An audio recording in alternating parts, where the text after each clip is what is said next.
Actually, the Cuban sandwich was not invented in Tampa, says historian, University of South Florida librarian Andy Hughes, working on a book about the history of the Cuban sandwich. Not gonna lie, I always figured it was invented in Miami. Or, you know, Cuba. Cuban sandwich, blah, blah, blah. Made by the... For a while, historian... Wait, so is this guy an assistant? Is this guy a librarian or a historian? For a while, historian Andy Hughes was the go-to guy for reporters looking for a quote about Tampa's Cuban sandwich. He fielded calls from the Wall Street Journal, Savior, and others. The resulting articles are often reported a tale you've likely heard that the Cuban sandwich sprang forth from Tampa's Ybor City. Yes, that is in fact pronounced Ybor. I don't get it either. Before the turn of the 20th century, that was popularized as a cheap portable snack for the immigrant laborers. Unlike cigars, Hughes wrote himself in a 2006 issue of Cigar City magazine. One could argue that the so-called Cuban sandwich was more Tampa than Havana. That makes his statement on a recent episode of the food podcast Gravy a bit surprising. Tampa, Hughes said, didn't invent the sandwich. Wait, so the cigar-rolling ghost of Ybor just spit their cafe con leche all over the 7th Avenue?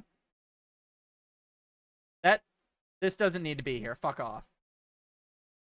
Before any prideful Tampa residents get too upset, Hughes isn't saying Tampa isn't a factor in the Cuban sandwich's evolution, and he isn't saying the sandwich isn't a part of Tampa's history. He's definitely not saying Tampa isn't a great place to eat them, but Hughes, the author of several Tampa history books and special collections librarian at the University of South Florida, and an avowed devotee of Tampa-style sandwiches, has long felt the rigorous research in the Cuban sandwiches was lacking. He has spent the last couple of years working to change that. The Cuban sandwich, A History in Layers, which Hughes co-authored with USF professor Barbara Cruz, who was born in Cuba, and former Tampa Tribune food writer Jeff Hoek, will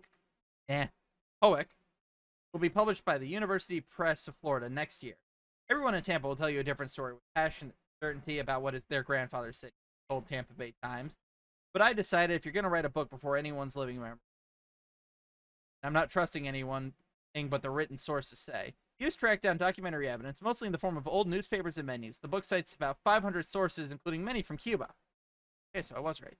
Based on all that, Hughes doesn't buy the old story that Cuban sandwich came together on U.S. soil. We might upset some people, he said. The research, he said, shows Cubans actually really into sandwiches going back to the late 1870s. One of the earliest references to the Cuban sandwich Hughes found was published in 1898 and describes sandwiches in Cuba. The earliest written descriptor of the recognizable layering of today's Cuban sandwiches is from 1900, Hughes said, but it came from a major U.S. city outside of Florida that up until now is left completely out of the story. He declined to get more specific until the book is released. My money's on it being New Orleans or something to that effect. Somewhere along the South Coast. Which, yes, America has 3 coasts. The East Coast, the West Coast, and the South Coast. It's really pedantic. North Coast, you want to count either Northern Alaska or the Great Lakes. Thank you for coming to my TED Talk.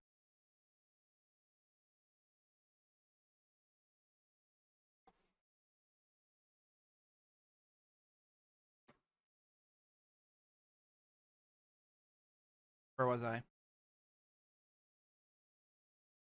Another discovery that goes against the Cuban sandwich knowledge, they were originally a luxury item. Sandwiches were the favorite of the rich in Havana. You took carriage rides and stuff and flaunt your little sandwiches everywhere. You showed off a 1919 advertisement of telling affluent Tampa residents with automobiles that the sandwich is a great accessory for their evening drives. By the end of World War II, however, Cuban sandwiches were using cheaper ingredients were available at every dime store in Tampa. There was a human element to these stories, mostly lost today in the lonchero, a counterman whose knife skills and meat selection were vital back before there were electric deli slicers or even sliced bread. Fun fact, the sliced bread was actually invented in the 1930s, and Betty White predates it. Betty White is older than sliced bread. You're welcome. I don't know how to feel about that fact. There were no strict recipe. Hughes shows ads for classic Cuban sandwiches in Tampa and Havana that used either chicken or turkey. For those of you that get worked up for the Miami-Tampa salami or no salami debate, please take a breath. It's the most aggressively Tampa article I've ever fucking read. Hughes also does not believe the tidy story that Ybor City's particular combination of Cuban, Spanish, Italian, Jewish, and German immigrants directly led to the particular combination of roast pork, sweet ham, salami, pickles, and mustard. The idea that in the 1910s, 20s, These different groups were all really chummy and they like throwing around ingredients onto each other's sandwich. And no, I don't think so. The Spanish had nothing to do with the Cuban sandwich, except for the cultural influence they exerted on Cuba, and the Italians had no role to play in this. If you listen closely, you can hear the spaghetti making sad noises in the corner. Rather than create fusion, Hughes said immigrants at the time were likely to recreate foods from home as exactly as possible, bolstering the argument that the Cuban sandwiches are, in fact, Cuban.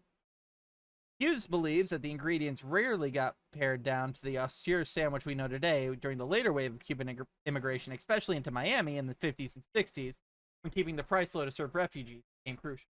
While Hughes' documentary research creates a spine of the book, passed down stories from local community sandwich traditions augment the facts with first-person stories. Hughes' co-authors interviewed people in Tampa and Miami, he said, so these books could also profile people who we thought exemplified the sandwich in some way.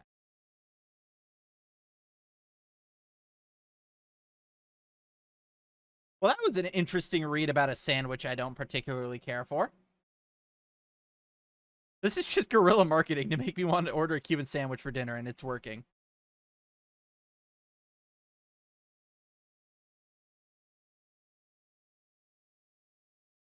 The result will shock you, but in all seriousness, it's nice to see a Florida man post where at least Florida man in question is being fairly benign, sort of, you know, instead of eating faces or throwing gators through drive-thrus. Why are those always the first two they go to? It's a normal nut for academia. My brother's professor spent decades researching the ratio bubbles merge into each other. Okay. And his way of finding it, I guess, is that they came from Cuba. And his findings, I'm guessing, is that they came from Cuba. Wait, the Hawaiian pizza is from Canada? Damn, we really should destroy that fucking country.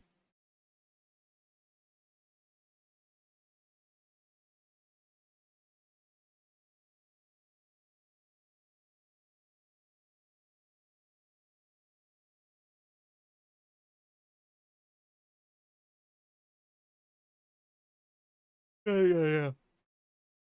Your tax dollars at work. Yeah.